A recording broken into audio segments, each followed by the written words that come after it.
Salut à tous, c'est Madaspoped, j'espère que vous allez bien, et aujourd'hui, on va faire un peu d'histoire. Mais attention, je vous rassure, en restant dans la thématique de notre bon vieil engin à deux roues, je parle bien évidemment de la mobilette. Attention, quand je parle de mobilette, je parle pas de 103 ou autre type de cyclomoteur, non. Je parle de la mobilette, de la marque, mobilette. Enfin, je pense que vous avez compris. Alors on passe tout de suite à la vidéo, c'est parti.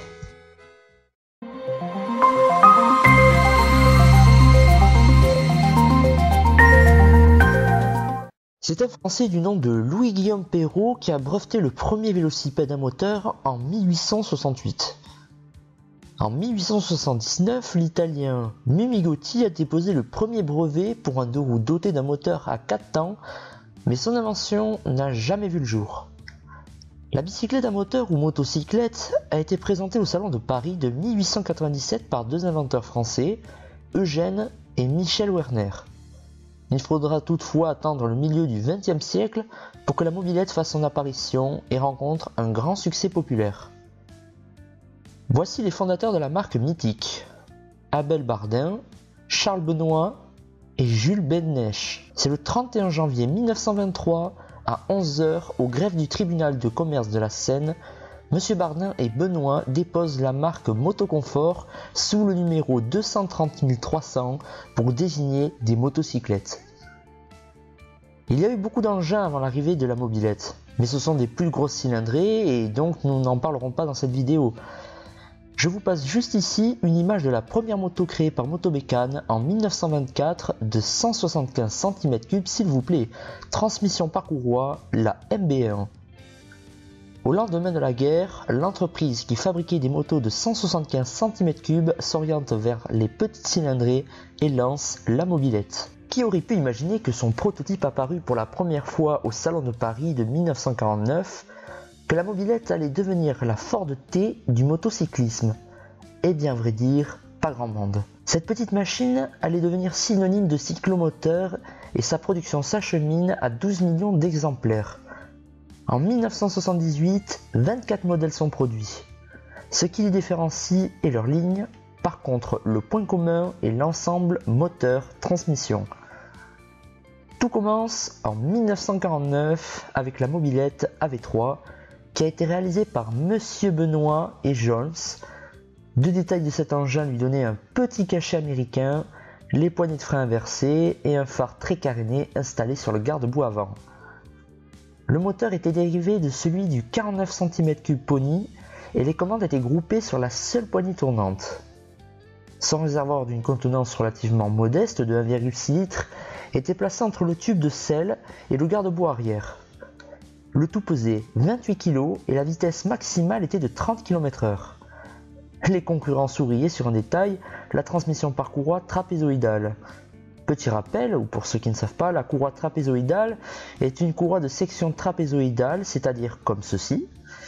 La forme trapézoïdale de la courroie lui donne un bon contact sans glissement avec les poulies par principe mécanique de coincement qui rappelait la technique de 1920. Ces mêmes concurrents reprirent tous ce mode de transmission. 3 ans après apparaissent les enfants, les AV31, 32 et 33.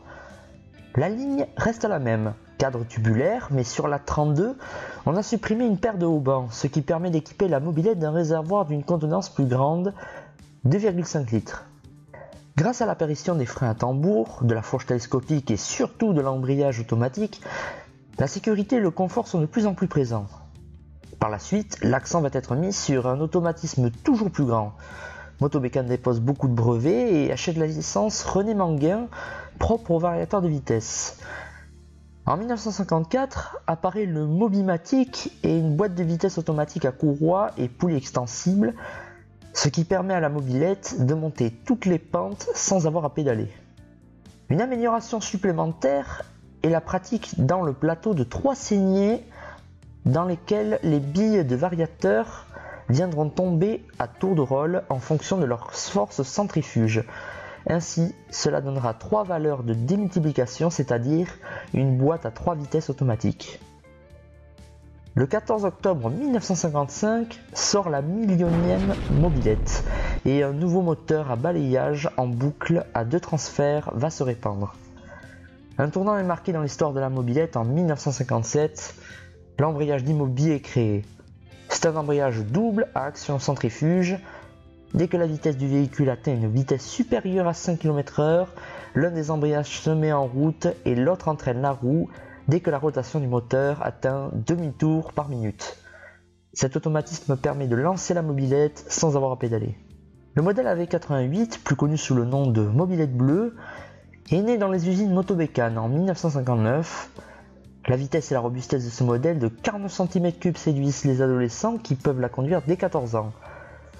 Il l'affuble de surnoms multiples tels que Bibette, Pétrolette, Tasse à café ou encore Mob.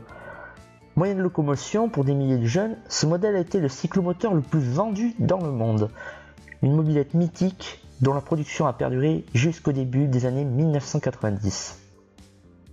Je ne vais pas vous citer toutes les mobilettes qui sont sorties, car la vidéo serait beaucoup trop longue, mais la marque Motobécane a perduré pendant plus de 60 ans, car c'est en 1983 que Yamaha rachète la marque et continue sous le nom de MBK. Voilà, j'espère que la vidéo vous aura plu. Si vous souhaitez mettre un j'aime, n'hésitez pas, ça fait toujours plaisir.